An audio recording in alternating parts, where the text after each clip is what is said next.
the Edo State 2025 appropriation bill of 6 billion. 6 billion. 605 billion. 605 billion. That's 6 billion. 605 billion. 76 million. 76 million. 76. Let me take it again. Take it again. Cool down. 6 billion. Oh, 506 billion. 605 billion, sorry. Oh. 776 billion. 700. Sorry. Okay.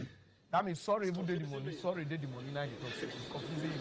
That is, it's confusing him. It's in the money. It's confusing him. Okay. 6. Fast now. Read this thing for the wait. 6.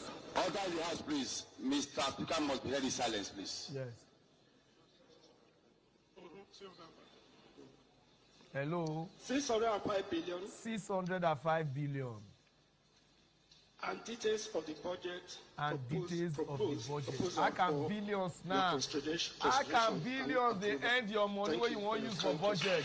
Don't say thank you. You just say, huh? You just. Okay, that's some comic relief there. But hey, Oshomole, you do this one.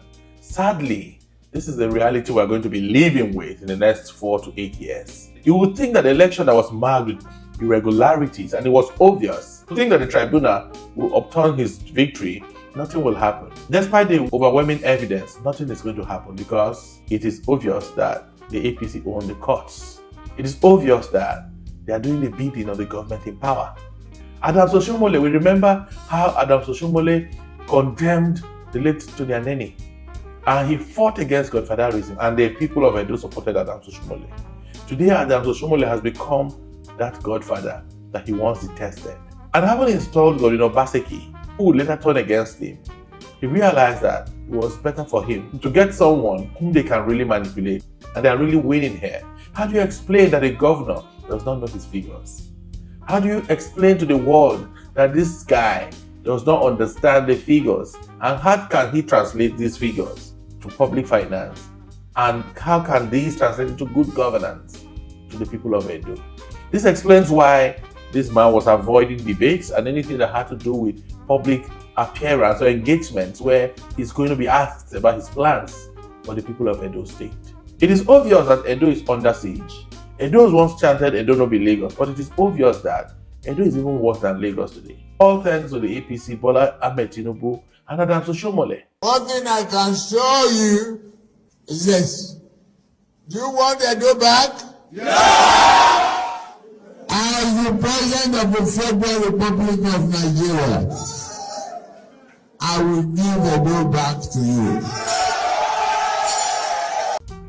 you. We now see why these godfathers detest anyone who is intelligent, who has skills, and who has experience. And when we're all lamenting and crying that we have seen enough, listen to what the party chairman of Edo State APC has to say. Yes, it's been, social media has been agog with the governor, our governor, budget presentation about a mistake on 650 billion and the rest of it all. It's a normal thing. Zuma made such mistakes, and a lot of people make such mistakes. I don't know figures.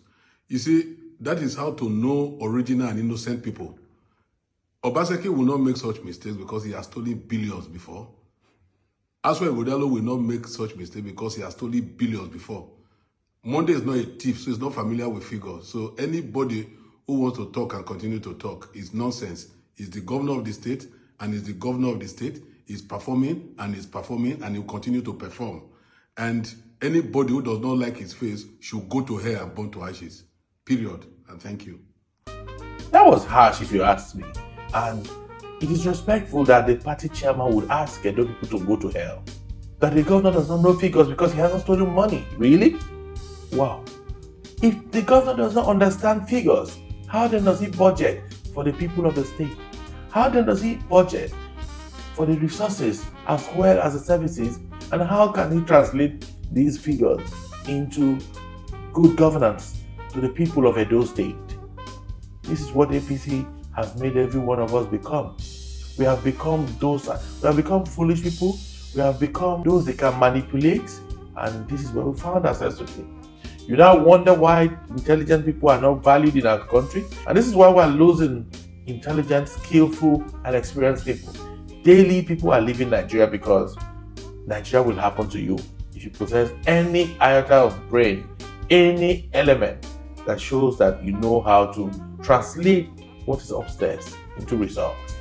The Okpebholos of this world are the kind of people that our leaders, godfathers, and politicians want. You wonder why a lot of the people occupying public offices today are battling with their Oluwole results, because that is the best that can run a country like Nigeria. And this is why we are moving backwards. And that's why till date, the leader of Nigeria, we don't even know who his classmates are, if he truly went to school or not. These are part of the problems. And they are going to entrench themselves everywhere. This is what Nigeria has become. The leadership of the party sees no problem with it. And let's not forget, Oshomole also enabled this bad behavior. Recall his statements at the interview after this man was declared winner. Just listen to him. Just listen to his conversation at the interview with Arise TV. Investors, let me tell you, don't be carried away by Nigerian governors or anyone who goes to Europe or whatever. Investors have their own way of doing their own due diligence, and decide on the basis of economic of industrial location which place is safe for us. I am here speaking to you with pride to say that while I was governor of Edo State, I didn't have to go to Arise Television to invite the companies that came to Edo. I went to Dangote, not speaking Queen English to Dangote. My brother, you be help me when I be governor. Now, come and locate factory. Because in Edo, I want our people to get job. Now, the Azura power plant that is in Edo today, I spoke with them, not through television, that Edo can easily become a power hub for Nigeria. And President Goodluck Jonathan came to do the groundbreaking of that giant factory that produced over 700 megawatts of power. And all of this were not done through television.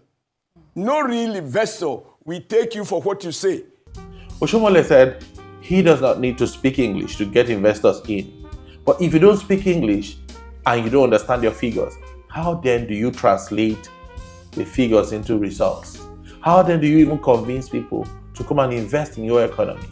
And you could see the lack of confidence on the guy you call a governor, because he's not even sound, he's not articulate, he can't even read, he does not understand figures. This is where they have placed Edo, and every state in Nigeria is going to have this kind of leader in the next 4 to 8 years. If Nigerians don't wake up and take back their country, we're going to be replaced with dons everywhere you find it. And intelligence will be replaced with mediocrity. Sadly, this is where we find ourselves. How does the state party chairman know that a man who got into office less than a month is performing? What are the performance indicators? What are the evidence to suggest that he's performing better than his predecessor? Sadly, Edo is still in one chance. It's even worse than where they're coming from. And for the first time, Edo carry last. Edo know they carry last is now a facade. Edo carry last. And even the indigents of Edo State cannot even speak about this shame that Oshomole and these gangs have put on their shoulders. I'd love to read your comment about this issue, and I say thanks for watching.